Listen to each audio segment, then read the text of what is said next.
இந்த சாயங்கால நேரத்திலையும் கர்த்தருடைய பாதத்துல வந்திருக்கிற ஒவ்வொருவரையும் இயேசுவின் நாமத்தினால வரவேற்கிறோம். இப்ப கூட இருக்கிற இடங்கள்ல இயேசுவோடைய வார்த்தையை கேட்கறதுக்கு முன்னாடி ஒரு விச கண்களை மூடி தலையில தாழ்த்தி அவர் நம்ம கிட்ட பேசும்படியா, இசப்பா எங்க கிட்ட பேசுங்க இசப்பா அப்படின்னு சொல்லிட்டு நம்ம ஒரு விச அவர்கிட்ட கேட்கலாம். அன்பின் தகப்பனே, அப்பாவும் நன்றியோடு துதிக்கிறோம் இசப்பா, ஸ்தோத்தரிக்கிறோம் ராஜா. அப்பா கர்த்தர், அப்பா இந்த நேரத்துல எங்களை ஒரு சின்ன கூட்டமா கூட்டிட்டு வந்து நம்முடைய தயவுக்காய் நன்றி இசப்பா. நீங்க எங்க கிட்ட என்ன பேசணும்னு சித்தமா இருக்கீங்களோ அதை நீங்க பேசுங்க இசப்பா. பேசுகிறது நீங்கள் அல்ல, பிதாவின் ஆவியானவர் என்ற வார்த்தையின்படி ஆவியானவர் நீர் வெளிப்படும்படியாய் ஜெபிக்கிறோம். உம்முடைய வார்த்தை வெளிப்படட்டும். சத்தம் கேட்டு சித்தம் செய்ய அப்பா எங்களுக்கு உதவி செய்யுங்க. தரை மட்டும் தாழ்த்துக்கிறோம் ஆண்டவரே. அடியனை மறைத்து நீங்க வெளிப்படுங்க. இயேசுவின் நாமத்தில் ஜெபிக்கிறோம் நல்ல பிதாவே, ஆமீன். பேசலாம். இன்னைக்கு கூட ஏசப்பா கிட்ட என்ன மெசேஜ் ஏசப்பா கொடுக்கணும், என்ன வார்த்தை கொடுக்கணும்னு கேட்டிருந்தவங்க ஏசப்பா ஒரு வசனத்தை காமிச்சாங்க. ஸோ அதை மட்டும் எக்ஸ்பிளைன் பண்ணிட்டு ஜெபிக்கலாம்னு ஆசைப்படுறேன். கரங்கள்ல பைபிள் வச்சுக்கிறவங்க நம்ம எடுத்துக்கலாம், இல்லைன்னா நான் வாசிக்கிறத மட்டும் கவனமா கேளுங்க. தீத்து 1வது அதிகாரம் 14வது வசனம். தீத்து, அப்போஸ்தலனாகிய பவுல் தீத்துக்கு எழுதின நிருபம் 1வது அதிகாரம் 14வது வசனம். விசுவாசத்திலே ஆரோக்கியம் உள்ளவர்களாய் இருக்கும்படி நீ அவர்களை கண்டிப்பாய் கடிந்து கொள். இதுல ஃபர்ஸ்ட் பேசேஜ் பார்த்தோம் அப்படின்னா ஃபர்ஸ்ட் லைன்ல விசுவாசத்திலே ஆரோக்கியம் உள்ளவர்களா இருக்கும்படி ஏசப்பா இந்த வார்த்தை தான் சொன்னாங்க. என்ன அப்படின்னா, நம்ம வந்துட்டு விசுவாசத்துல ஆரோக்கியம் உள்ளவர்களா இருக்கணும். நம்ம நார்மலாவே ஆரோக்கியமா இருக்கணும்னு நினைப்போம். அப்படிதான் நம்ம மனுஷங்க நம்ம இருக்கிறோம் அப்படின்னா உலகத்துல எல்லாருமே ஆரோக்கியமா இருக்கணும், ஹெல்தியா இருக்கணும்.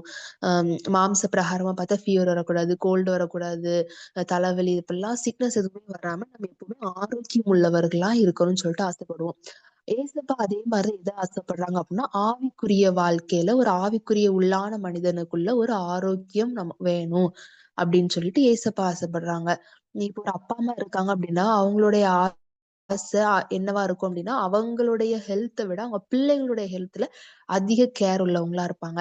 அதே மாதிரிதான் ஏசப்பாவும் நம்ம அவருடைய பிள்ளைகளா இருக்கிறதுனால நம்ம ஒவ்வொருத்தர் மேலயும் அதிக கேர் உள்ளவரா ஏசப்பா என்ன சொல்றாங்க அப்படின்னா, விசுவாசத்திலே ஆரோக்கியம் உள்ளவர்களா இருங்கள் அப்படின்னு சொல்லிட்டு ஏசப்பா நம்ம கிட்ட சொல்றாங்க. ஏன் நம்ம கிட்ட இப்ப விசுவாசம் இல்ல நம்ம நினைக்கிறோமா அப்படின்னா, இல்ல, எல்லாருக்கிட்டையுமே கொஞ்சம் கொஞ்சம் விசுவாசம் இருக்கு. ஆனா ஏசப்பா சொல்லியிருக்காங்க, மலைகளை பெயர்க்கத்தக்கதாக விசுவாசம் நமக்கு வேணுமா அப்படின்னா, இப்போ நம்ம நிறைய விஷயங்கள் நம்ம நார்மலா உலக மனுஷங்க வந்துட்டு பாத்துக்கிட்டோம் அப்படின்னா, அவங்க நிறைய எஃபோர்ட் போடுவாங்க. ஒரு விஷயத்த கிடைக்கணும், ஒரு விஷயம் அவங்களுக்கு வேணும் அப்படின்னா நல்லா எஃபோர்ட் போடுவாங்க, படிப்பாங்க, வேலை பார்ப்பாங்க, மணி ஏர்ன் பண்ணுவாங்க, என்ன வேணுமோ பண்ணுவாங்க. கர்த்தருடைய பிள்ளைங்க நம்ம என்ன பண்ணுவோம் அப்படின்னா, முதல்ல ஏசப்பா கிட்ட கேட்போம், எனக்கு இது வேணும், அது வேணும், இது தாங்க, இப்படி நடந்துச்சுன்னு சொல்லிட்டு நம்ம ஏசப்பா கிட்ட சொல்லுவோம். ஆனா சில நேரங்கள்ல நம்ம கேட்ட விஷயங்கள் கிடைக்காது, நம்ம எதிர்பார்த்த விஷயங்கள் நடக்காது. நம்ம ஏசப்பாட்ட கேட்டிருப்போம், ஆனா நடக்காது. ஆனா உலக மனுஷங்க வந்துட்டு ஏசப்பாட்ட கேட்டிருக்கவே மாட்டாங்க. அவங்களுக்கு அவங்க நினைக்காதது, எதிர்பார்க்காதது எல்லாமே கிடைக்கும். அப்ப நம்ம என்ன நினைப்போம் அப்படின்னா, என்னப்பா நான் விசுவாசிச்சும் கிடைக்கவே இல்லை, உங்களை நம்பியும் கிடைக்கல, ஜோமனியும் கிடைக்கல, என்ன பண்றதுன்னு சொல்லிட்டு நம்ம சோர்ந்து போய் இருப்போம். அப்படி சோர்ந்து போய் இருக்கிறவங்கள பார்த்தா ஏசப்பா சொல்றாங்க, விசுவாசத்திலே ஆரோக்கியம் உள்ளவர்களா இருங்கள். விசுவாசத்துல நோய் வந்துடக்கூடாது, ஒரு சிக்னஸ் வந்துடக்கூடாது, டயர்ட்னஸ் வந்துடக்கூடாது. அததான் நீதிமொழிகள்ல சாலமோன் அழகா சொல்லியிருப்பார். நீதிமொழிகள் 24வது அதிகாரம் 10வது வசனத்துல, ஆபத்து காலத்திலே சோர்ந்து போவாயானால் உன் பலன் குறுகினது. நமக்கு பிரச்சனை வரும்போது நம்ம சோர்ந்து போனோம் அப்படின்னா நம்முடைய பலன் குறைஞ்சு போயிடும்.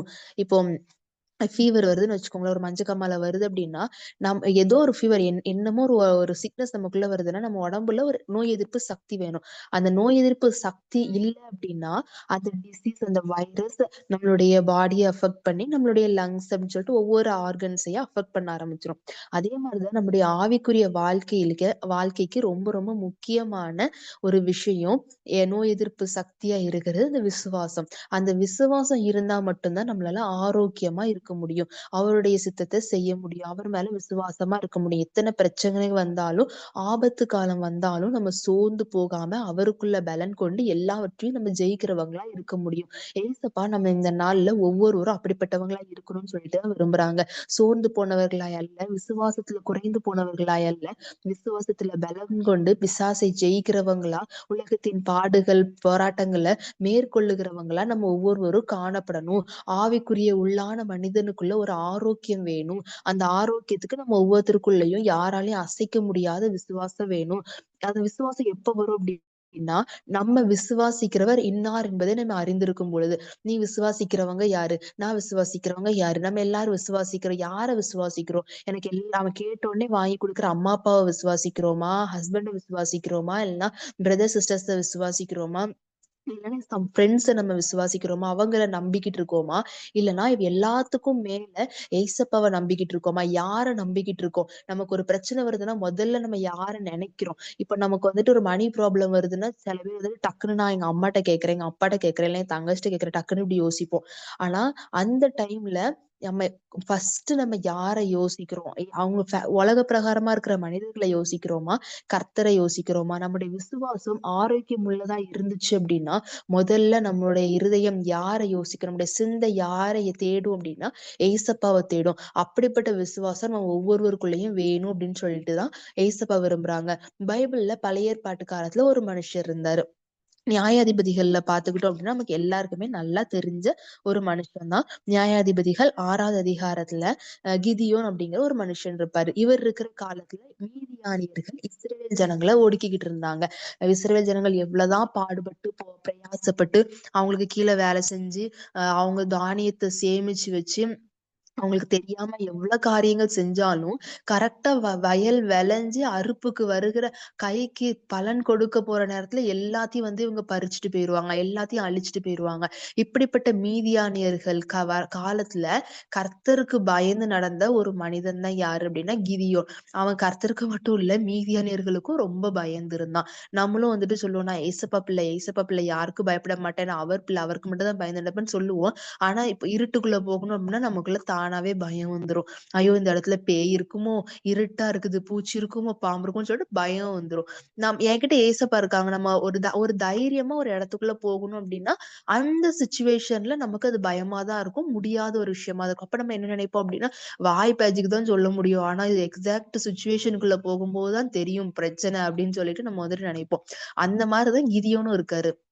வாயால இஸ்ரவேலன் ஏசப்பாவோட சந்ததி அப்படின்னு சொல்லிட்டு இருக்கலாம். ஆனா உண்மையா பார்த்தோம் அப்படின்னா கர்த்தரை விட அதிகமா அவன் யாருக்கு பயப்படுறான்னா மீதியானியர்களுக்கு பயந்துகிட்டு இருக்கான். அவன் மட்டும் கிடையாது, இஸ்ரவேல் ஜனங்கள் எல்லாருமே மீதியானியர்களுக்கு பயந்து போய் இருக்காங்க.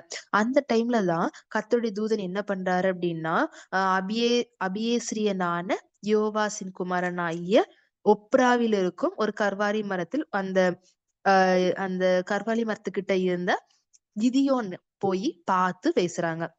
அந்த டைம்ல கிதியோன் என்ன பண்ணிட்டு இருக்கான்னா கோதுமைய மீதியானியர்கிட்ட தப்பு வைக்கிறதுக்காக ஆலைக்கு சமீபமாய் அதை போரடிச்சுக்கிட்டு இருந்தான். நியாயாதிபதிகள் 6வது அதிகாரத்துல இந்த இன்சிடென்ட் பார்த்தா நமக்கு நல்லா தெரியும். அப்போ தூதன் அவன்கிட்ட சொல்றாரு, பராக்கிரமசாலியே கர்த்தர் உன்னோட இருக்கிறார் அப்படின்னு சொல்லி நீ போயிட்டு இஸ்ரேல் ஜனங்களை நீதான் மீட்கணும், மீதியானியர்கள் கையில இருந்து உன் மூலமா இஸ்ரேல் ஜனங்களை மீட்டு ரட்சிப்பேன் அப்படின்னு சொல்லிட்டு இசப்ப நிறைய விஷயங்களும் அவன்கிட்ட சொல்றாங்க. இதுக்கப்புறம் கிதியோன் என்ன சொல்றான் அப்படின்னா, இல்ல என்னால இதெல்லாம் பண்ண முடியாது. என் பிதாக்கள் எல்லாரும் சொன்ன தேவனை நான் எனக்கு அவரை பத்தி தெரியும். ஆனா அவர்தான் மீதியான கையில எங்களை ஒப்பு கொடுத்துட்டாரே, அதுக்கப்புறம் எப்படி என்னை கொண்டு ரட்சிப்பாருன்னு சொல்லிட்டு 13வது வசனத்துல சொல்றாரு. அப்போ கர்த்தர் மறுபடியும் சொல்றாரு, உனக்கு இருக்கிற இந்த பலத்தோட போ, நீ இஸ்ரவேலை மீதியானியரின் கைக்கு நீங்களாக்கி ரட்சிப்பாய், உன்னை அனுப்புகிறவர் நான். தைரியமான ஒரு வார்த்தையை சொல்றாங்க. அவனை அந்த கிதியோனை பலப்படுத்துறதுக்குரிய ஒரு வார்த்தையை சொல்லி அனுப்புறாங்க. அப்படி ஒரு வார்த்தையை சொன்னாலும் இந்த கிதியோனுக்கு பயம் போகல. அவன் சொல்றான், நான் சரி நீங்க உண்மையை கர்த்தருடைய தூதன் அப்படின்னா நான் போயிட்டு மானடிச்சு சமைச்சு கொண்டு வரேன், நான் விருந்து கொண்டு நம்ம வழக்கப்படி சொல்லணும்னா யாராவது தீர்க்கதரிசி நம்ம ஒரு பாஸ்டரோ இல்லைன்னா யாரோ நம்ம வீட்டுல தீர்க்கதரிசனம் சொல்லிட்டாங்கன்னு வச்சுக்கோங்களேன், உங்களோட கடன் எல்லாம் மாற போகுது அப்படின்னு நம்ம உடனே நீங்க உண்மையிலேயே கர்த்தர் அனுப்புன மனுஷனா இருந்தா நீங்க வெயிட் பண்ணுங்க, நான் போயிட்டு பிரியாணியை செஞ்சு ஆடு மாடு அடிச்சு கொண்டு நான் உங்களுக்கு பிரியாணி செஞ்சு கொண்டு வரதோட நீங்க உட்கார்ந்துருங்க அப்படின்னு சொல்லிட்டு போற மாதிரி இங்க கிதியோன் போறாரு. இப்ப நம்ம அப்படி போவோமான்னு கேட்டா இல்ல, நம்ம கண்டிப்பா இப்ப அப்படி போக மாட்டோம். ஆனா கிதியோன் என்ன பண்றாரு அப்படின்னா அவர் வெயிட் பண்றாரான்னு பாக்கணுங்கிறதுக்காக நீங்க வெயிட் பண்ணுங்க, நான் போய் சமைச்சு எல்லாம் செஞ்சு கொண்டு வரேன் அப்படின்னு சொல்லிட்டு போய் சமைச்சு கொண்டு வரோம். அங்க கொண்டு வந்தா அவர் இருக்காரு, அவர் வெயிட் பண்ணிட்டு தான் இருக்காரு. உடனே அவர் சாப்பிட்டு மறுபடியும் அவனை பலப்படுத்துறாரு. ஆனாலும் அவன் என்ன பண்றான், மறுபடியும் பயந்துதான் போறான். அதுக்கப்புறம் 2 அடையாளங்களை கேட்கறான். நான் இந்த தோலை போடுவேன், நைட்டு போடுறேன். ஃபர்ஸ்ட் டைம் எப்படி கேட்பான் அப்படின்னா அது அந்த தோலை தவிர பூமி எல்லாமே நனைஞ்சிருக்கணும்னு கேட்பான். அடுத்த தடவை தோல் மட்டும் நனைஞ்சிருக்கணும், பூமி எல்லாம் காஞ்சிருக்கணும்னு சொல்லுவான். இப்படி நிறைய அடையாளங்களை கேட்டு அதன்படியே நடக்குது. நைட்டு நம்ம இப்ப நார்மலா பனி வந்துச்சு அப்படின்னா வெளியில துணி போட்டிருந்தோம் அப்படின்னா கரெக்டா துணி கண்டிப்பா கவுந்து போயிரும். அதே மாதிரி அவன் எப்படி யோசிச்சு சொல்றான்னா, நான் துணியை தோலை போடுவேன், என்னோட தோல் மட்டும் தண்ணியா இருக்கணும், பூமி எல்லாம் காஞ்சி இருக்கணும்னு சொல்லிட்டு சொல்றான். மறுநாள் வந்து பார்க்கும்போது அதே மாதிரி நடக்குது. தோல் மட்டும் புழிஞ்சு எடுத்த தண்ணி வந்து பூமி எல்லாம் காஞ்சிருக்குது. அடுத்த நாள் பார்க்கும்போது தோல் மட்டும் காஞ்சிருக்கணும், பூமி எல்லாம் நனைஞ்சிருக்கணும். அதே மாதிரி பார்த்தா அதே மாதிரி தோல் மட்டும் காஞ்சிருக்கு, பூமி எல்லாம் நனைஞ்சிருக்கு. இந்த மாதிரி அவனை கேட்ட அந்த அடையாளங்கள் எல்லாத்தையுமே சொல்லி அவனை தைரியப்படுத்தி தான் அதே வந்து அனுப்புறாரு. அப்படி அனுப்பி அவன் கூட வர்றதுக்கு நிறைய பேர் ஆயத்தப்படுத்தி அவங்க கூட அனுப்புறாங்க இசப்பா. இந்த மாதிரி நிறைய பேர் கூட போறாங்க. அதுல அவர் என்ன பண்றாரு அப்படின்னா, தேவன் வந்துட்டு ஒரு 300 பேரை பிரிக்க சொல்லிடுறாரு. தண்ணிய அவங்கள வந்துட்டு செலக்ட் பண்ணி தண்ணிய குடிக்கிற விதத்தை வச்சு கர்த்தர் வந்துட்டு ரொம்ப கான்சென்ட்ரேஷனா இருக்காரு. என்னன்னா, கிதியோன் மூலமா ரட்சிப்படணும், அந்த கிதியோனை நான் அனுப்புறேன், என் மூலமா இந்த இஸ்ரவேல் ஜனங்களுக்கு விடுதலை உண்டாகணும், நான் கிதியோனை பயன்படுத்தணும்னு நினைக்கிறேன். கிதியோனுக்கு கீழே இருக்கிற இந்த ஜனங்கள் அவங்க மூலமாக தான் வெற்றி வந்து நினைச்சிராதபடிக்கு இந்த கிதியோனுக்கு நான் விசுவாசத்தை கொடுத்து இவன் மூலமா ரட்சிப்பு கொடுக்கணும்னு சொல்லிட்டு கர்த்தர் விரும்பி கிதியோனை செலக்ட் பண்ணி அனுப்புறாங்க. ஆனா கிதியோனுக்கு ஒரே பயம், ரொம்ப பயம். அது கடைசியில என்ன பண்றாங்கன்னா, எல்லா அடையாளம் அவன் கேட்ட எல்லா அடையாளத்தையும் செய்யறாங்க. கடைசி நேரத்திலயும் அவனுக்கு பயம். அப்பவுமே என்ன பண்றாங்க, தேவன் என்ன பண்றாங்க அப்படின்னா, அங்க மீதியானவருடைய ஆலயத்துல 2 பேர் பேசுறதை கேட்காங்க. அவங்க என்ன சொல்றாங்க, அங்க ஒரு வார்கோதுமை அப்பம் உருண்டு வந்து மீதியானியர்கள் எல்லாத்தையும் அழிக்குது, இது வந்துட்டு கிதியோனுடைய அப்பம் தான், கிதியோன் தான் வந்து எல்லாரையும் அழிக்க போறாங்க. அவங்க தீர்க்க தரிசனம் மாதிரி சொப்பனம் கண்டதை பேசிக்கிட்டு இருக்காங்க. இதை கேட்ட உடனேதான் நம்ம ஆளுக்கு தைரியம் வருது. தைரியம் வந்து அவங்களை எதிர்த்து போய் அதுக்கப்புறம் அந்த இடத்துல யுத்தம் செஞ்சு அங்க வின் பண்றாங்க. அதுவும் அவங்க யுத்தம் செஞ்சதை விட கர்த்தர் யுத்தம் செஞ்சாங்க அப்படின்னு தான் சொல்ல முடியும். கர்த்தர் செய்யற அந்த யுத்தத்துக்கு ஒரு மனுஷன் முன்னாடி போகணும். அந்த மனுஷன் முன்னாடி போகணும்னா முதல்ல அவனுக்குள்ள விசுவாசம் வேணும். அந்த விசுவாச வார்த்தையை தான் கர்த்தர் முன்னாடி அவனுக்குள்ள குடுத்து குடுத்து குடுத்து 4-5 தடவை குடுத்து குடுத்து குடுத்து அனுப்பி அதுக்கப்புறம் அந்த இடத்துல வெற்றி கொடுக்காங்க. இதே மாதிரிதான் நம்ம சோர்ந்து போய் இருக்கிற ஒவ்வொருத்தருக்கும் ஏசப்பா ஒவ்வொரு தடவையும் வார்த்தை கொடுப்பாங்க.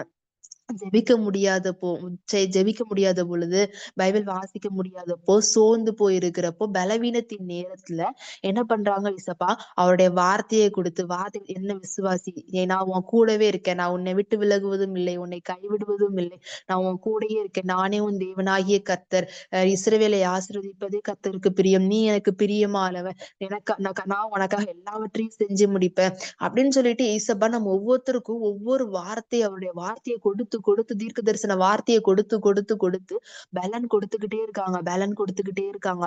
அந்த வார்த்தையை பெற்றுக்கொண்ட நம்ம பலன் கொண்டு மறுபடியும் அந்த பிசாசை எதிர்த்து போய் உலகத்தை ஜெயிக்கிறவங்களா காணப்படுறோமா, இல்லைன்னா சோர்ந்து போய் உட்கார்ந்தவங்களா காணப்படுறோமா? இந்த கிதியோன் அப்படிதான். அவனுக்கு ஒரு பலவீனம் வந்து விசுவாசத்துல ஒரு நோய் வந்தது, ஆரோக்கியம் இல்லாத ஒரு நிலைமை, அவனுடைய விசுவாசம் சோர்ந்து போன ஒரு நிலைமை, நோய் பிடிச்ச ஒரு நிலைமை, நோய் எதிர்ப்பு சக்தி இல்லாத ஒரு ஆவிக்குரிய வாழ்க்கை. அந்த கிதியோன் கர்த்தருக்காக ஓட முடியாதபடிக்கு கர்த்தருடைய சித்தம் அவன் மூலமா இஸ்ரவேல் ஜனங்கள் மத்தியில மீதியானியர்களை எதிர்த்து நடைபெற முடியாதபடிக்கு அவனுக்குள்ள ஒரு வியாதி தொற்று போயிருக்கு. அந்த வியாதி என்னன்னா விசுவாச குறைவுனால ஏசப்பட சித்தத்தை செய்ய முடியாம சோர்ந்து போயிருக்கிறான். அப்படிப்பட்ட கிதியோனை தான் கர்த்தர் அவருடைய வார்த்தையை கொடுத்து கொடுத்து கொடுத்து பலப்படுத்தி விசுவாசத்தை அதிகரிச்சு அவனை பயன்படுத்தி அவன் மூலமா அந்த இடத்துல அற்புதத்தை செய்யறாங்க. இஸ்ரவேல் ஜனங்களை மீதியானியர் கைக்கு மீட்டு ரட்சிக்கிறாங்க. அவங்க ஒவ்வொருத்தரையும் ஏசப்பா ரட்சித்தாங்க அப்படின்னா, அதே மாதிரி இன்னைக்கும் ஏசப்பா நம்ம ஒவ்வொருத்தரையும் ரட்சிப்பதற்கு, நம்மளை மீட்டெடுப்பதற்கு அவர் வல்லமையுள்ள தேவனா இருக்காங்க. நம்ம மூலமா அநேக பாவத்துல வீழ்ந்திருக்கிற வாலிபர்களை மீட்டெடுக்கிறதுக்கு நம்முடைய விசுவாசத்திலையும் அந்த நோய் இல்லாத ஒரு நிலைமை, ஆரோக்கியமான ஒரு நிலைமை நமக்குள்ள வேணும்னு சொல்லிட்டு ஏசப்பா விரும்புறாங்க. நம்ம எப்படிப்பட்டவங்களா இருக்கிறோம்? இந்த வசனத்தை அந்த அந்த அந்த கிதியோன் வந்துட்டு கர்த்தர் கொடுக்கிற வார்த்தை எல்லாத்தையுமே கேட்டு கேட்டு அதுக்கப்புறம் கன்ஃபர்மேஷனை பெற்றுக்கொண்டு நிறைய அடையாளம் கேட்டு பெற்றுக்கொண்டு அதுக்கப்புறமா சோர்ந்து போகாம போய் முன்னேறி அந்த இடத்துல வெற்றியை சுதந்திரித்து கொண்டான். இப்படிப்பட்ட கிதியோன்களை நம்ம ஒவ்வொருத்தரும் இருக்கணும்னு சொல்லிட்டு ஏசப்பா விரும்புறாங்க. ஏசப்பா நம்ம கிட்ட பேசும்போது அந்த வார்த்தை கிட்ட அப்படியே விட்டு விடுறவங்களா இல்ல, அதை பெற்றுக்கொண்டவங்களா பிடிச்சு கொண்டவங்களா எனக்கு ஏசப்பா வார்த்தை கொடுத்திருக்கிறாங்க. என் மூலமா செய்வேன்னு சொல்லியிருக்காங்க. நான் அவர்கிட்ட அடையாளம் கேட்கிறேன். ஏசப்பா என் அடையாளத்த எல்லாம் நான் கேட்ட மாரியே எனக்கு செஞ்சு குடுத்துருக்காங்கன்னு சொல்லிட்டு, எல்லா அடையாளத்தையும் வாங்கி வாங்கி மறந்து போனவங்களா இல்ல. அது எல்லாத்தையும் பெற்றுக்கொண்டவங்களா, தைரியமா எழுந்து நின்று பிசாசை ஜெயிக்கிறவங்களா நம்ம ஒவ்வொருத்தரும் இருக்கணும்னு சொல்லிட்டு ஏசப்பா விரும்புறாங்க. நம்ம மூலமா நம்ம தேசத்துல பாவத்துல வீழ்ந்து இருக்கிற ஜனங்களுக்கு, வாலிபர்களுக்கு ஏசப்பா விடுதலை கொடுக்கணும். அவங்கள பரலோகத்துக்கு ஆயத்தப்படுத்தணும். அதற்கு நம்ம ஒவ்வொருவரையும் ஏசப்பா பயன்படுத்தணும்னு விரும்புறாங்க. அவர் நம்மள கிதியோனை போல கர்த்தர் நம்மள பயன்படுத்தணும் அப்படின்னா, நமக்குள்ள முக்கியமா இருக்க வேண்டிய ஒரு விஷயம் ஆரோக்கியம். ஒரு விசுவாசத்துல ஒரு ஆரோக்கியமான ஒரு சூழ்நிலைமை. அந்த விசுவாசத்துல ஆரோக்கியம் காணப்பட்டா மட்டும் தான் நம்ம யுத்தம் செய்ய முடியும். பிசாச ஜெயிக்க முடியும். உலகத்த ஜெயிக்க முடியும். பாவத்துல வீழ்ந்து கிடக்கிற வாலிபர்களை மீட்டெடுக்க முடியும். கர்த்தர் எப்படி பூமிக்கு வந்து அநேக பாவத்துல வீழ்ந்து கிடந்தவங்களுக்கு விடுதலை கொடுத்து அவங்கள மீட்டெடுத்து ரட்சித்தாரோ, அதே மாதிரி நம்ம ஒவ்வொருவரும் இந்த உலகத்துல பயன்படுத்தப்படணும் அப்படிங்கிறது தான் ஏசப்பாவுடைய விருப்பமா இருக்கு. ஏசப்பா ஒரு வார்த்தை சொல்லியிருக்காங்கல்ல, என்னை விசுவாசிக்கிறவன் நான் செய்கிற இந்த கிரியைகளையும் செய்வான். இவைகளை பார்க்கலும் பெரிய கிரியைகளையும் செய்வான்னு சொல்லிட்டு ஏசப்பா சொல்லியிருக்காங்க. அப்போ ஏசப்பாவுடைய ஆசை எப்படி இருக்குன்னா, அவர் செஞ்சத விட அதிகமா நம்ம மூலமா இந்த பூமியில நடக்கணும்னு தான் ஏசப்பாக்கு ஆசை. இப்போ ஒரு டீச்சர் இருக்காங்க அப்படின்னா, டீச்சர் இருக்காங்க, டாக்டர் இருக்காங்க, லாயர்ஸ் இருக்காங்க, நெறைய இன்ஜினியர்ஸ் இருக்காங்கன்னு வச்சுக்கோங்களேன். ஒவ்வொருத்தங்க அவங்க கற்றுக்கொண்ட விஷயங்கள அவங்களோட ஸ்டூடண்ட்ஸ்க்கு சொல்லிக் குடுப்பாங்க. அவங்களோட ஜூனியர்ஸ்க்கு சொல்லிக் குடுப்பாங்க. அந்த சொல்லிக் குடுத்த அந்த ஜூனியர் அவங்கள விட பெரியவங்களா வரும்போது எல்லாத்துக்குள்ளயுமே ஒரு பொறாம வரும், ஒரு பெருமை வரும், பொறாம வரும். என்னோட சின்ன பையனா இருந்தாலும் எனக்கு மேல வளர்ந்துட்டு போறானே, பணக்காரன் ஆகுறாங்க, நெறைய லேர்ன் பண்ணிக்கிட்டானே, நெறைய அவங்ககிட்ட இருக்குதுன்னு சொல்லிட்டு கோவப்படுவாங்க, பொறாமப்படுவாங்க. டீச்சரா இருக்காங்க அப்படின்னா, ஒரு டீச்சருக்கு மட்டும் தான் கொஞ்சம் சந்தோஷம் உண்டாகும். என்கிட்ட படிச்ச பிள்ளை நல்ல வேலையில இருக்கு அப்படின்னு சொல்லிட்டு சந்தோஷம் வரும். டீச்சர்ஸ்க்கு அந்த மாரி ஒரு சந்தோஷம் வரும். சில பேர் வந்துட்டு சந்தோஷப்படுவாங்க. சில பேர் வந்துட்டு டென்ஷன் ஆவாங்க, எரிச்சல் படுவாங்க. ஆனா, ஏசப்பா வந்துட்டு அப்படி கிடையாது. இந்த உலகத்துல இருக்கிற எல்லாரையும் விட கர்த்தர் நம்ம மேல அதிக அன்பு வச்சிருக்கிறதுனால, அவர் என்ன சொல்றாரு, எப்படி நினைக்கிறாரு அப்படின்னா, என் பிள்ளைங்க நான் செஞ்சத விட இந்த பூமியில நான் செஞ்சத விட அதிகமான காரியங்கள, பெரிய பெரிய அற்புதங்கள என் பிள்ளைங்க செய்யணும். அவங்க மூலமா நான் செய்யணும். ஏசப்பா செய்யணும்னு சொல்லிட்டு விரும்புறாங்க. அதுக்கு நம்ம ஒவ்வொருத்தருக்குள்ளேயும் காணப்படுகிற விசுவாசம் ரொம்ப ரொம்ப முக்கியமானதா இருக்கு. அந்த விசுவாசம் ஆரோக்கியம் உள்ளதா இருந்தா மட்டும் தான் நம்ம ஆவிக்குரிய உள்ளான மனிதன் பலன் கொண்டு இருந்தா மட்டும் தான் கர்த்தரால நம்ம மூலமா ஒரு விடுதலைய கொடுக்க முடியும். தேசத்துல ஒரு ரட்சிப்ப கொடுக்க முடியும். எப்படி கிதியோன் மூலமா இஸ்ரவேல் ஜனங்களுக்கு ஒரு விடுதலைய கொடுத்தாரோ, அதே மாதிரி நம்ம மூலமா நம்ம தேசத்தின் ஜனங்களுக்கு விடுதலைய கொடுப்பதற்கு நம்முடைய விசுவாசத்துல ஒரு ஆரோக்கியம் வேணும்னு சொல்லிட்டு ஏசப்பா விரும்புறாங்க. ஏசப்பாகிட்ட நம்ம ஒப்பு கொடுப்போமா? அப்பா என்னுடைய விசுவாசம் இனிமேல் சோர்ந்து போகாம உங்களுக்குள்ள பலன் கொள்ள எனக்கு உதவி செய்யுங்க. நீங்க உங்க வார்த்தைய எங்களுக்கு கொடுத்து கொடுத்து பலன் கொடுத்துக்கிட்டு இருக்கீங்க. ஆனா நாங்க மறந்து போனவங்களா சோர்ந்து போய் இருக்கோம். அத மறந்து போனவங்களாய் அல்ல. அதை ஒவ்வொரு நாளும் உணவாய் உட்கொண்டவர்களாய் பலன் கொண்டு உம் சித்தத்தை நிறைவேற்ற உதவி செய்யுங்க ஏசப்பான்னு எல்லாரும் ஏசப்பாட்ட கேட்கலாமா? எல்லாரும் இருக்கிற இடங்கள்ல கண்களை மூடி தலைகளை தாழ்த்தி ஏசப்பாவை நோக்கி அன்பின் தகப்பனே, அப்பா எங்களுக்கு உதவி செய்யுங்க ஏசப்பா. அப்பா எங்களுடைய விசுவாசம் ஆரோக்கியம் உள்ளதாய் மாறட்டும். நீங்க ஆண்டவரே உங்க வார்த்தைய கொடுத்து கொடுத்து எங்களுக்கு ஃபீட் பண்ணி எங்கள பலப்படுத்தி, ஸ்திரப்படுத்தி, நிலைநிறுத்தி எங்கள இம்மட்டும் தாங்கி அப்பா நடத்தி கொண்டு வருகிறீங்கப்பா. அதற்காய் நன்றி ஆண்டவரே. நன்றி ஏசப்பா. ஆண்டவரே அப்பா நாங்க இப்ப யார் யாரெல்லாம் இப்ப சோர்ந்து போய் இருக்கிறாங்களோ, விசுவாசத்துல சோர்ந்து போன நிலைமை, ஆரோக்கியம் இல்லாத ஒரு நிலைமை யார் யாருக்குள்ளலாம் காணப்படுதோ எல்லாத்தையும் கர்த்தர் நீங்க மாற்றுங்க. விசுவாசத்துல ஒரு ஆரோக்கியத்த கொடுங்க. ஒரு பலன கர்த்தர் நீர் கொடுக்கும்படியாய் ஜெபிக்கிறோம் ஆண்டவரே. அப்பா எல்லாருடைய விசுவாசம் இயேசு கிறிஸ்துவின் அதிகாரமுள்ள நாமத்தினால உயிரடையும்படியாய் ஜெபிக்கிறோம். கிதியோனுடைய விசுவாசத்தை உயிரடைய பண்ணின தேவன், அதை ஆரோக்கியமடைய பண்ணின தேவன், அதன் மூலமா இஸ்ரவேல் ஜனங்களை ரட்சித்த தேவன். அப்பா இன்னைக்கு யார் யாரெல்லாம் எனக்கு உதவி செய்யுங்கன்னு கேட்கிறாங்களோ எல்லாருடைய விசுவாசத்தையும் ஆண்டவரே அப்பா நீங்க ஆரோக்கியமடைய பண்ணும்படியாய் ஜெபிக்கிறோம். நீண்ட நாள் ஆண்டவரை காத்திருந்து ஆபத்து காலத்துல அந்த விசுவாசம் குறையும் போது பலனும் குறைந்து போனதா இருக்குதே ஆண்டவரே. ஆபத்து காலத்துல அப்பா சோர்ந்து போகாம விசுவாசத்துல பலன் கொண்டு ஆண்டவரே அப்பா எல்லா பிரச்சனைகளையும் மேற்கொள்வதற்கு கர்த்தர் நீங்க ஒவ்வொருவருக்கும் பலன் கொடுங்க. கர்த்தர் அப்பா நீங்க ஒவ்வொருவரையும் பயன்படுத்துங்க. நீங்க ஒவ்வொருத்தர் மேல என்ன சித்தம் வச்சிருக்கீங்களோ அதை செய்து முடிக்க கர்த்தர் கிருபை கொடுங்கப்பா. நீங்க அப்படி செய்ய போவதற்காக நன்றி. அப்பா யார் யாரெல்லாம் உதவி செய்யுங்கன்னு கேக்குறாங்களோ எல்லாருக்கும் கத்தர் உதவி செய்யுங்க ஏசப்பா. சித்தம் நிறைவேற்றி முடிக்க உதவி செய்யுங்கப்பா. உமக்காய் எழுந்து பிரகாசிக்க உதவி செய்யுங்க ஆண்டவரே. அப்பா உமக்கு நன்றி ஏசப்பா, நன்றி ஆண்டவரே. நீங்க பேசுற தயவுக்காய் நன்றி ஏசப்பா. நீங்க ஒவ்வொருத்தருடைய விசுவாசத்தை ஆரோக்கியம் அடைய பண்ணுகிறதற்காய் நன்றி. ஒவ்வொருவரையும் பலப்படுத்துகிறதுக்காய், இன்னும் அதிகமாய் பயன்படுத்துகிறதுக்காய் கூடான கூடி நன்றி ஏசப்பா. நன்றி செலுத்துகிறேன் ஏசப்பா. ஆண்டவர் அற்பமானவள் கடமையை மாத்திரம் செஞ்சிருக்க ஆண்டவரை. எல்லா துதி கன மகிமை ஒருவருக்கே செலுத்துகிறோம். நீர் பெருகவும் நாங்க சிறுக வேண்டும்படியை ஜெபிக்கிறோம் ஏசப்பா. தரைமுட்டு தாழ்த்துகிறோம். இயேசு கிறிஸ்துவின் நாமத்தில் ஜெபிக்கிறோம் நீங்கள் ஜீவனுள்ள நல்ல பிதாவே, ஆமென். என் ஆத்மாவே கர்த்தரை ஸ்தோத்திரி, என் உள்ளமே பரிசுத்த நாமத்தை ஸ்தோத்திரி. என் ஆத்மாவே கர்த்தரை ஸ்தோத்திரி. கர்த்தர் செய்த சகல உபகரணங்களையும் என்றைக்கும் மறவாதே. ஆமென். தேங்க்யூ. God bless you.